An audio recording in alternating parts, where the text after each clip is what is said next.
The following documents have been compiled together in an attempt to present a clearer picture of the unusual events leading to the abandonment of Stevensonville, Colorado, on July 18, 1987. The official explanation of the town's evacuation is an underground coal fire caused due to an unusually destructive and highly localized earthquake. With this evidence, I hope to change that perception. Newspaper clippings from the Stevensonville Herald, April 17, 1987. McClintock Coal Mine digging new shaft. The McClintock Coal Mine is digging a new mine shaft sometime in the next month. Victor Briggs, the mine's foreman, states, "The company has been looking to expand for some time now.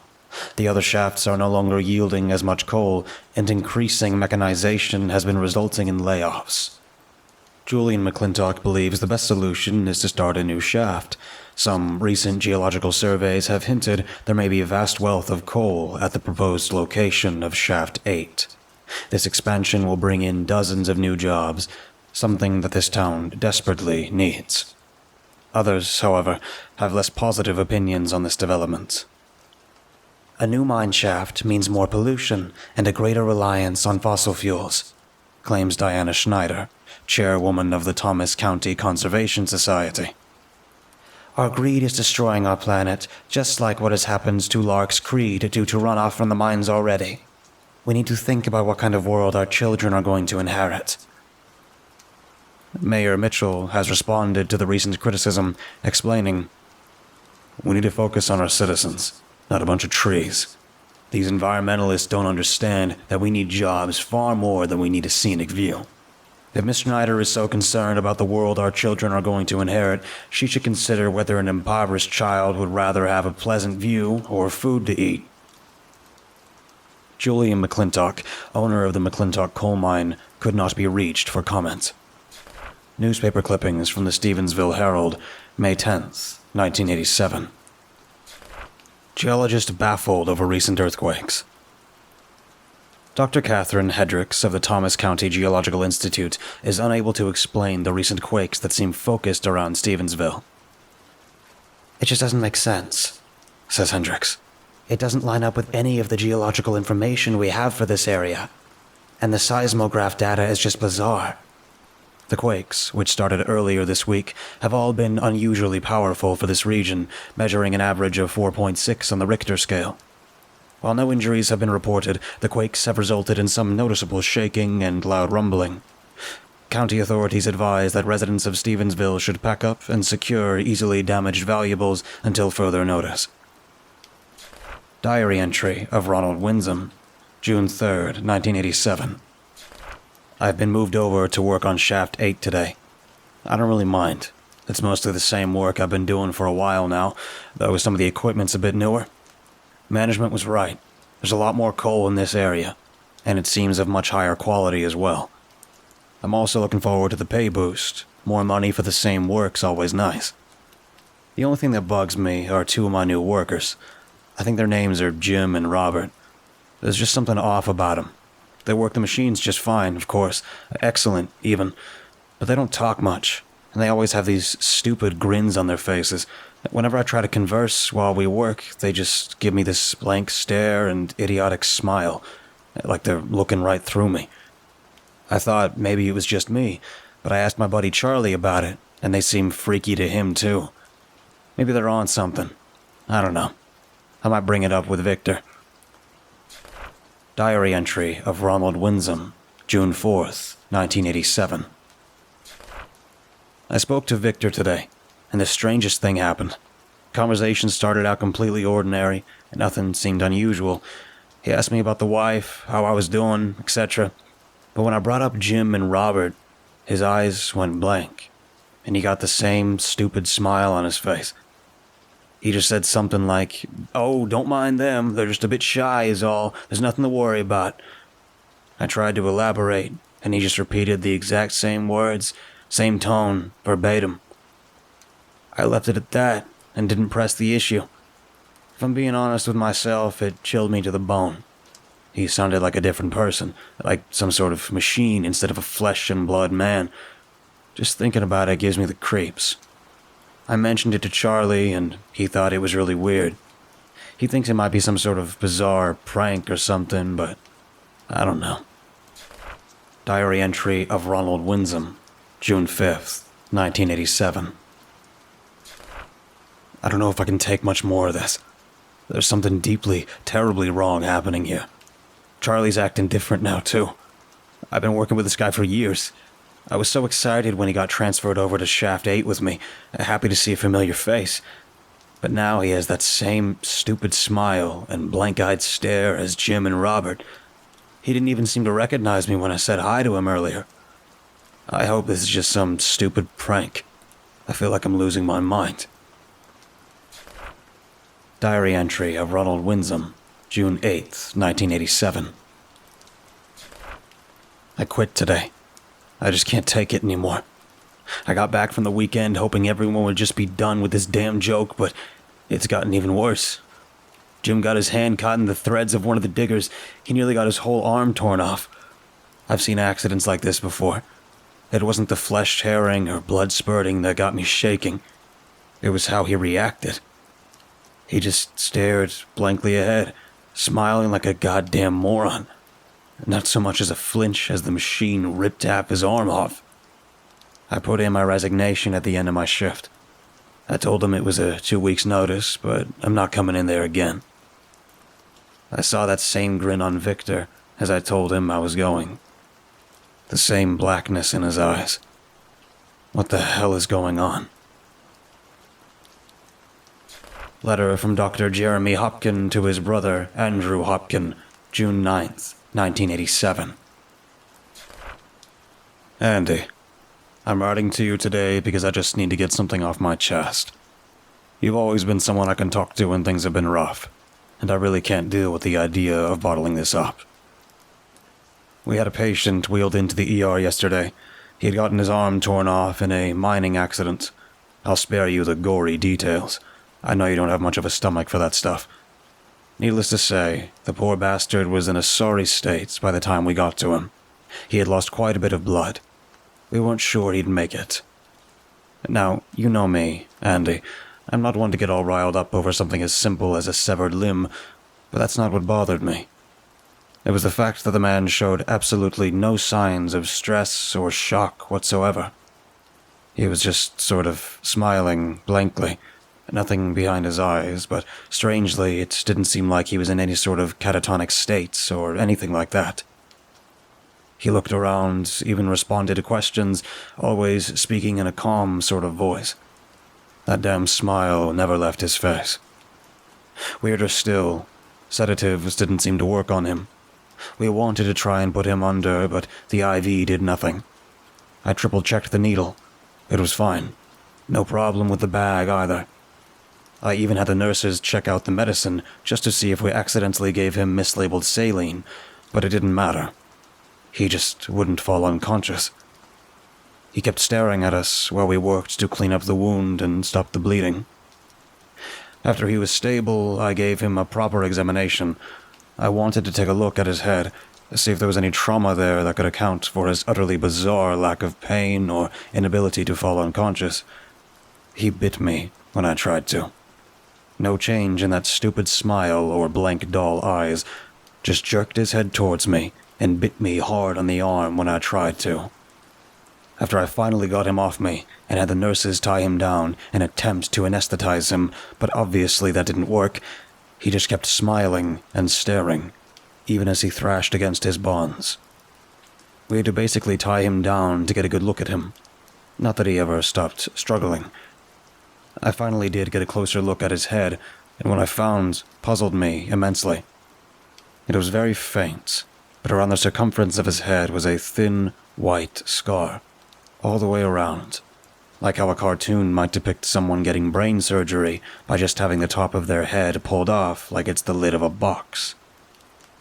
I barely even noticed it at first. It was so faint. It's hard thinking about what happened next.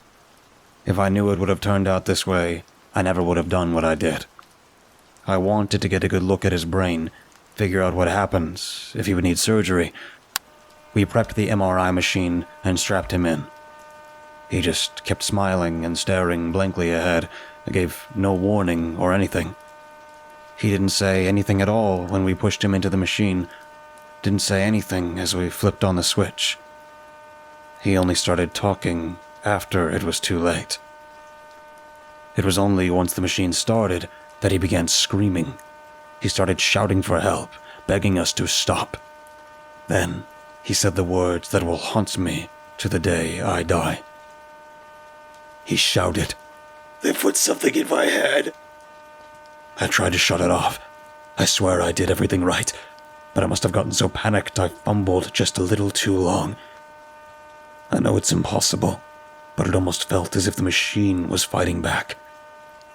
I watched in horror as I saw his flesh start to writhe as if full of worms. His veins bulged as his eyes darted around.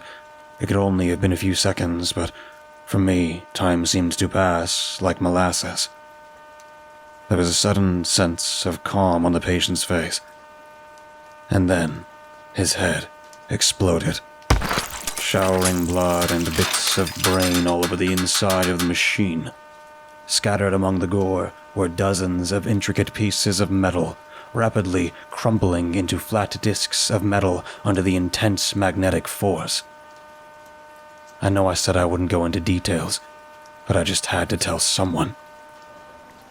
The official explanation is that the patient had some shrapnel in the head that was previously unreported. I can't believe that. I didn't get too good of a look at whatever was inside his head before they were flattened, but it didn't look like any shrapnel I've ever seen. In addition, there is no record of the patient ever serving in the military, and any severe enough injury to leave that much metal inside his skull would surely be recorded somewhere. Someone did this to him. I've been given 2 weeks off for my mental health. I was hoping I could come visit you and Christine. I think I need to see some familiar faces after this experience. I'm sorry. Yours, Jeremy. Transcription of an interview with Dr. Natasha Albertson for the cancelled TV show Bizarre Mysteries, conducted January 13th, 2003. Interviewer is Anthony Dennings. Arthur. So, Miss Albertson, we understand that you had an unusual experience with an autopsy in 1987. Natasha. That's why I'm here, aren't I? Why don't you tell us what happened? Well, that's a bit easier asked than answered, but I'll do my best. It was, if I had to guess, June 28th when I became directly involved. About a week or two earlier, a miner by the name of Roger Ainsley never returned home from the mine. According to his partner, he had been acting strangely for several days beforehand. Roger had been seeming to forget how to do basic tasks, smiling strangely at inopportune moments, and sometimes just staring at the wall for hours, seeming not to blink. His partner had considered getting him to see professional help, but as they were a gay couple in their 80s, that wasn't really an option for them. So, he just hoped it would pass on its own, and tried to do his best to take care of him. Then, one day, he just never came back after work. No explanation, no note, no nothing. He just didn't come back. From what I was told, security cameras didn't pick him up leaving the mine either. It was as if he just vanished. Did Roger Ainsley have any history of mental illness or anything like that? No, none at all. He was considered by all who knew him to be mentally sound. He had no history of depression, schizophrenia, anxiety, nothing. He occasionally had a drink or a cigarette after his shift at the mine, but nothing that would count as an addiction, and as near as anyone could tell, he'd never taken any form of illicit substances. He just started acting weird out of the blue, and then vanished. And how did you come into the picture? Well, after a few days of no contact, Roger's boyfriend called the police. Of course, they found nothing. They suspected he fled town or something similar, and didn't put a lot of effort into the search. Not a lot of sympathy for folks like us back then. Anyway, after a week or two, he just turned up out of the blue at the edge of the woods, stark naked, and barely breathing. The kids who found him took Roger to the hospital, but by the time they got him there, the poor guy had already passed away. Now, at the time, I worked as a pathologist at the Thomas County Hospital, so it was my job to perform an autopsy on him. I didn't have any knowledge of who he was at the time, since I didn't live in Stevensonville, and word hadn't really gotten around yet. To me, he was just another John Doe. What did you find? There was a pause of around 5 seconds. Nothing at first. Not a mark on him beyond some scratches and whatnot. Consistent with what someone wandering naked in the woods would have. He seemed a bit malnourished and dehydrated, but not too bad to have died. My thoughts at the time was an overdose of some kind, given how he was found. That was my working theory, until I took a look at his skull. What was wrong with his skull? There was a faint scar around the whole cranium, almost unnoticeable unless you were checking very closely. It was much too precise to have been made with any of the technology at the time, unless somehow this working-class coal miner had gotten highly experimental treatment I hadn't heard about. I was at a loss, but it seems to me almost as if it was some sign of brain surgery. So I did what any self-respecting pathologist would do. I opened up his skull. And what'd you find? Nothing. You mean his brain seemed normal? No. I mean there was nothing in there. His skull was empty. Newspaper clipping from the Stevensonville Herald, July 3rd, 1987. Environmentalist group sues McClintock mine. The Thomas County Conservation Society announced plans this past Wednesday to sue the McClintock coal mine over alleged violations of the Clean Water Act. "I've been out there by Larks Creek just yesterday," said Diana Schneider, chairwoman of the TCCS. "All of the fish out there are horribly sick, and the water is this horrible purplish black color. I can't believe that nothing has been done sooner." When reached for comment, Julian McClintock, owner of the McClintock coal mine, said in a letter to the press, "I understand the concern of the TCCS, but there is nothing wrong. I personally invite Miss Schneider to visit our facility. I'm sure it will put her mind at ease." Newspaper clipping from the Stevensonville Herald, July 7th, 1987. Environmentalist group retracts lawsuit. Diana Schneider, chairwoman of the Thomas County Conservation Society, issued a public statement Sunday retracting her previous vow to sue the McClintock coal mine. "I've done personal inspection on the facility, and there's no pollution of any sort. The facility is remarkably clean and environmentally friendly. There is nothing wrong. I apologize for misleading the public on this issue." Transcription from a broadcast of the radio show Richard Ellison's Haunted America, July 10th, 1987. Richard. All right, folks. Up next, we have a caller by the name of Alice Hartford from Stevensonville, Colorado, here to relate her experiences living in a haunted house. Alice. Thank you, Richard. I'm just so happy to be able to talk to someone about this. Pleasure's mine, Miss Hartford. So, tell me, when exactly did your troubles begin? Well, I'm not sure exactly, but I first noticed something was wrong on the 4th of July, just under a week ago. My family and a couple friends were celebrating with a barbecue in the backyard. Well, the beer had started to run dry, so I just popped down into the basement to get some. We kept it down there to make sure my daughter doesn't see it lying around and mistake it for some pop. And then, well, you'll think I'm crazy. Trust me, Alice. Whatever happened, you can tell me. My listeners and I make sure to keep an open mind about these things. Well, I started to hear voices. There was an extended pause, around 1 to 2 seconds. I couldn't understand anything the voices were saying. It definitely wasn't English, just some sort of strange sounds. But it was certainly a voice. Why, I panicked so badly, worried if they were burglars. I ran all the way up the stairs and out of the house and told Mark to get down there. Mark is your husband. Yes. I'm sorry, I should have mentioned that. It's quite all right. Please continue, Miss Hartford. He obliged me, even took that damn rifle of his, which scares me so much. But the voices had stopped by the time he was down there. I was sure I was going crazy. As a matter of fact, it wasn't until 2 days later that I became convinced I didn't just imagine it. Oh? Why's that? Well, it was around midday. Mark was off at work, and my daughter, Jessica, was at school. I was heading into the basement to put in a load of laundry when I heard those voices again. For a moment, I was worried I was losing my mind, but I had an idea.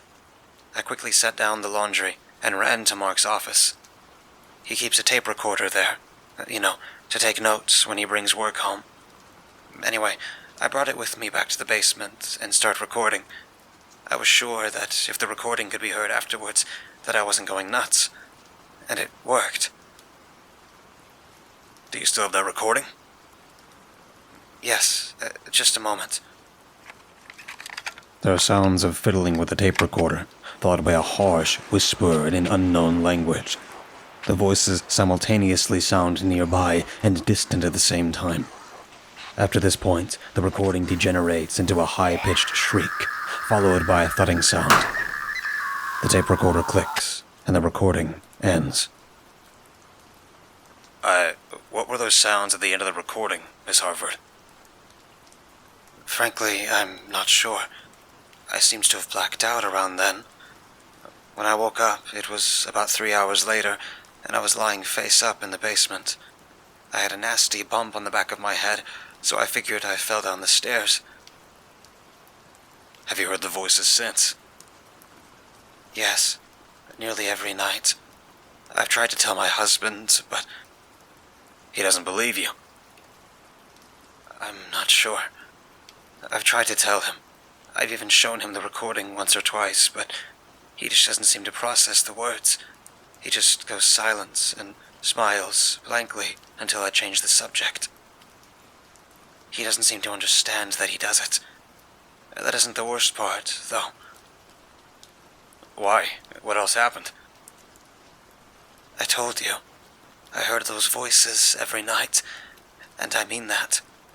But I haven't been purposefully going down to the basement every night, Mr. Ellison. I just keep waking up there, as if I've been sleepwalking. I seem to wake up right before something dreadful will happen, because the voices keep sounding frustrated whenever I do. Once, I even swore I saw something down there with me, and I still can't get it out of my head. Tell me what you saw. It was hard to see in the dark, but it was short, maybe about 4 feet tall. It looked human in outline, more or less, but its proportions were all wrong. The limbs seemed thinner than they should have been, and the head was far too long for its neck. The main thing I could make out was its eyes. These horrible, soulless eyes that reflected the faint light coming from the open basement door. It seemed to panic when I noticed it, and then suddenly I went back in bed with a horrible bruise on my temple. I must have hit my head on the way back to bed. That was only last night. I'm horrified to think what will happen tonight. Anonymous letter sent to Fortune magazine. Unknown phenomena. January 7th, 1993. To the editor. I was reading the article about underground coal fires from last February's issue, and I must protest. What happened in Stevensonville on July 18th, 1987 was not a coal fire, at least not entirely. I'm no geologist, nor can I say I have much knowledge of the mining industry at large, but there's no doubt in my mind that there was something more going on. I remember waking up that night to the sounds of screams. I ran outside to see what was happening, and I was greeted by a scene right out of hell. I saw dozens, maybe hundreds of people marching up towards the McClintock coal mine. Each of them was carrying another person, someone who was struggling to escape. They all marched in unison, staring straight ahead, smiling an inhuman, artificial grimace, which I hope to God I will never see again. The people in their arms were begging to be let go, pleading to be put down. I saw one smiling marcher had both his eyes torn out by the person he was carrying, but all he did was keep walking like a goddamn robot. You ever seen a bunch of ants moving in a straight line? Looking at those dead-eyed automatons march mindlessly up the road was just like that. At some point, a police officer ran up to me and started explaining that there was a coal fire, that I had to get out of here. Smoke was pouring out of the ground, and my vision started to get a bit hazy. I asked him why those people were being carried up to the mine, and he just looked at me with blank eyes and a mechanical smile and said, "Everything's fine. It's all gonna be okay." I got the hell out of there as soon as I could. I was worried that if I stayed, I'd get taken away too. I think I woke up too early. I don't think I was meant to see what I saw. I only started to hear sirens and police announcements via megaphone as I was leaving town. The worst part wasn't the strange police officer, or the awful marchers, or hell, even the whole damn town being evacuated. It was the thing I saw following the marchers up the hill. I only caught a glimpse, but I swear I saw something else walking alongside them. Like I said, I didn't get a clear look. It was dark and smoky, and I was half asleep, but I know I saw it. It stood about the height of a child and dressed in funny clothes, like the kind of uniform you'd see on one of those science fiction shows. I didn't get a clear look at its head, but I could see shiny black eyes and pale white skin. The thing moved wrong, as though it didn't have the same muscles and bones that we had. It vanished into the crowd after I got distracted by the eyeless marcher, but I swear I saw it. I swear it was real. Everyone I've tried to tell about this just thinks I was hallucinating from the smoke, but I know what I saw was real. I don't care if y'all believe me or not. That's for the readers to decide for themselves, but I'll be damned if I let this get swept under the rug. People have got to know. This final document is rather unusual. It is the most coherent entry from a journal kept by an unidentified individual who identified only as 251. 251 was found unconscious and unresponsive near the entrance of a Denver subway station on August 12, 1992. Following her recovery, 251 became homeless, unable to retain a job due to her mental illness. She died under unknown circumstances in a shelter on December 2nd, 1995. The extensive loss of public records owing to devastating earthquakes of July 18th means that it is impossible to verify if 251 is a former resident of Stevensonville, but her journal seemed to support this conclusion. Most of the journal is unintelligible, consisting of strange symbols, scribbles, doodles, and strings of numbers and letters, but the entry below is relatively readable, if bizarre. Spelling and capitalization errors have been partially corrected for ease of reading. Journal entry of the individual known as W251. Date unknown. My name, they took away my name. I carved it out and chopped it up and dissected it and put something else in instead. Something metal and hard and sharp that I feel slicing my memories like a surgeon's scalpel. 251 is number designation identity differentiation. 251 was unimportant. Only the work I could perform for the sunless ones was important. They are known by many names. Dero and Kobold and Grey, but to me, they are the sunless ones, for they hide from the sun like skittering silverfish scattering away from a dangling light bulb, hiding away in the hollow place. Came up through the mines, first using radio waves and thought particles and whispers in the ear of the owner.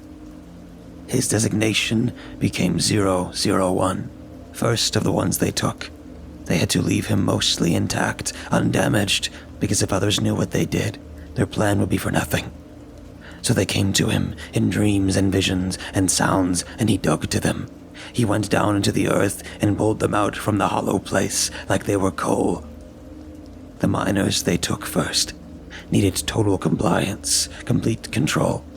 Silenced out their souls and put in machinery and wires and radio. Particle conversions were the best. The full conversions didn't fool anybody. Sometimes they'd just take out everything for fun and see how long they could last. Nobody cared. Nobody knew. The police were already quiet from the machines they had in their heads. Scars so small you could barely see them unless you were looking. I have one too. It was 718-1987 that they came up from the ground to complete their quota. Going too slow, and they needed builders and guinea pigs. Cut off all the phones and scrambled the radios and dug their way up. Had to be night. The sun burns the pale eggshell skin of the sunless ones. The already converted helped grab the rest. They did not need everybody, only needed a third. The rest could burn or run, and it did not matter. I was taken down into the mine by the other converted and processed. Scooped out old memories and put in rules and protocols and small ticking noises that prevented sleep. I worked and worked and worked for days and days. The sunless ones poked and prodded and laughed in the horrible tittering way of the hollow place. Given slurry to eat and drink just enough to keep alive to operate the machines. I could not think. They took that part out and put in a transceiver just above the left eye. It was near one of the machines when I broke. When the transceiver failed, pressing the right buttons at the right times for hours and hours. A nanosecond's delay was not permissible, punished by pain.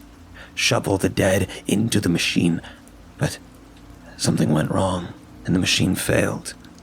It was so old, ancient, prehistoric, older than us by infinite magnitudes. A blast of rays and magnetism, and the false brain in my head was shattered like glass. I was free to scream and cry and think and love and kill. I killed a sunless one.